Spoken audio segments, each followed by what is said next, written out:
Le plateau du Sénégal sur Radio Galère. Je voudrais revenir vraiment sur ce qui se passe au Sénégal. D'ailleurs, je rappelle qu'il y a une marche exceptionnelle aujourd'hui à Paris, place de la Bastille, pour tout simplement la libération du journaliste Pape Alé Niang qui est actuellement encore en prison. Voilà. Et d'ailleurs, sa vie serait en danger car il ne s'alimente pas, il ne veut pas aller à l'hôpital, il reste en prison pour tout simplement contester contre son arrestation arbitraire et illégale.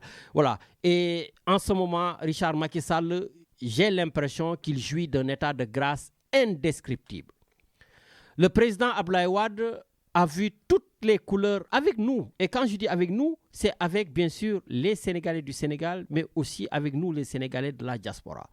On ne lui a laissé aucune pousse de parcelle face à un sentiment de monarchisation que nous avons eu. Mais aujourd'hui, les Sénégalais dans la diaspora, comme je l'ai dit, et même au Sénégal, vraiment j'ai l'impression qu'ils sont tétanisés. Nous sommes tous tétanisés devant le président Macky Sall. Et je pense qu'il est temps, il est absolument temps que le peuple incite, mais vraiment par force, le président Macky Sall à se prononcer sur sa non-candidature. Sur sa non-candidature pour un troisième mandat, parce qu'il va mettre le pays sens dessus. On l'a dit. Quand on entend Richard, je ne sais pas si tu as pu me retrouver donc, ce que le ministre de l'Intérieur, ce que le ministre de la Justice disait la fois passée, parce qu'on est passé maintenant du ni oui ni non à tout simplement à une candidature qui s'affirme de plus en plus vers un troisième mandat. On est en politique, nous ne sommes pas des bananes, nous ne sommes pas des gens sortis du néant. Le président de la République, bien sûr, tout simplement ne se prononce pas, mais il laisse ses lieutenants, voilà, ce qu'on appelle des ballons de sonde, voilà, tout le monde se prononcer. Parce que nous sommes dans cette année électorale.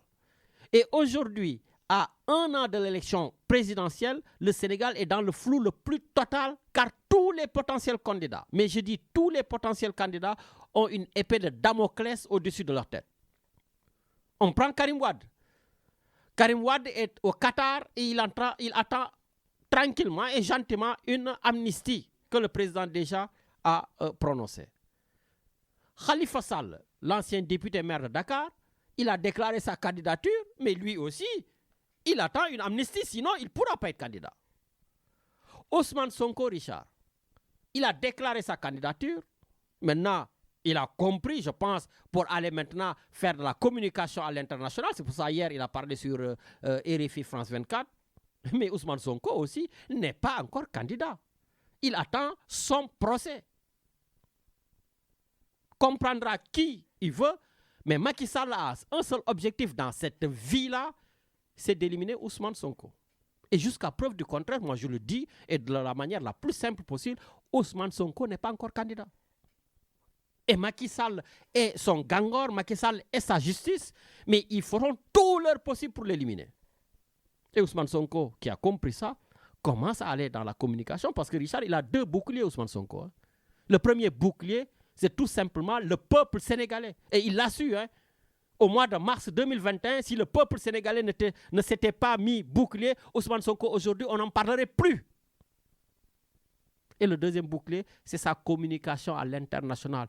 Il a compris en disant, quand il disait que man douma bokk ci système, douma laal ci système, des choses comme ça, mais il évolue. Aujourd'hui, il sait que s'il est en dehors du système, il n'arrivera jamais à ses fins. Et oui, il est rentré dans Yewwi Askan Wi. Je ne vais pas m'adresser à la France, à l'international. Non, on a encore des réalités qui sont là. Même si il a démontré hier qu'il va falloir du gagnant-gagnant, pas des moutons de Panurge, pas des tortues devant la France. Il a démontré que non, il faudra du gagnant-gagnant. Parce que ce n'est pas anodin que les journalistes français lui parlent de la Russie. La Russie est en train d'arriver en Afrique. Et Ousmane Sonko aussi, sur ce plan-là, a été clair. Donc, comme je vous ai dit, aucun candidat potentiel aujourd'hui est encore candidat. Même quand on prend Barthélémy Diaz, l'actuel maire de Dakar. Parce que Barthélémy Diaz pourrait être un recours si, par exemple, Ousmane Sonko est empêché, ou si Khalifa Sall est empêché. Mais lui-même, Richard, Barthélémy Diaz, il a aussi un procès, enfin, il attend le verdict sur l'assassinat dont il est accusé. Et lui aussi, à tout moment, il pourra être, en tout ça, condamné. Même on voit de nouvelles candidatures qui arrivent. Mimi Touré, l'ancienne première ministre, elle a déclaré sa candidature il y a quelques jours. Et tout de suite, on lui a mis l'inspection générale d'État sur le dos, pratiquement en l'accusant d'un détournement de 2 milliards de francs CFA. Donc actuellement, j'ai dit, à 1 an de l'élection présidentielle, on n'a aucun candidat. Macky Sall lui-même, qui est le maître du jeu, président de la République, perché sur son trône avec sa justice, son désir et sa volonté et son coude. Oui, le dossier. Le président Macky Sall a pris tout un pays en otage. Sans oublier, bien sûr, je l'ai dit, les arrestations à n'en plus finir, comme le journaliste Pape Alé-Niang, le professeur Cheikh Omar Diagne, le rappeur Karim Xrum Xax, on a les administrateurs autour de Ousmane Sonko, Fadila Keïta, etc. Une vingtaine de Sénégalais et de Sénégalaises qui croupissent en prison pour leurs opinions politiques à l'antipode de la vision du président Macky Sall. Voilà, donc aujourd'hui, le pays est bloqué et pris en otage par notre président de la République, Macky Sall. Et je pense qu'à un moment donné, il va falloir aller au-delà. Comme disait Victor Hugo, toute révolution devrait commencer par une réforme du dictionnaire. Allez comprendre, comprendra qui voudra. Le plateau du Sénégal sur Radio Galère.